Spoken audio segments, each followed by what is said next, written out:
Welcome to the Banker Lamp. Please enjoy the video. You start by confirming compatibility.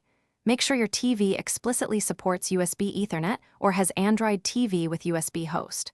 Once done, plug a data-capable USB cable between phone and TV. Do not use a charge-only lead. Next, enable mobile data on your phone and turn on USB tethering in settings so the phone shares its connection. You want a stable cellular signal and a cable that supports data. If you skip either, the TV won't see the network. Once tethering is active, go to the TV's network settings and choose wired or USB network. You will usually pick Auto DHCP so the phone assigns IP details. Make sure the TV is set to obtain addresses automatically unless you configured a static IP on the phone. If your Android TV prompts for a USB Ethernet driver or plugin, accept and install it. That step allows the TV to speak to the phone. Watch for a connected status.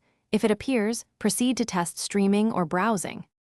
To finish, confirm the link with a quick stream or the TV's network test. You should see download activity. If the TV does not connect, restart both devices and then re-enable USB tethering on the phone.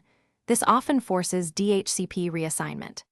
If problems persist, swap cables and try another USB port, and check phone developer options for USB configuration set to RRendis or USB Ethernet. One key troubleshooting tip: test tethering to.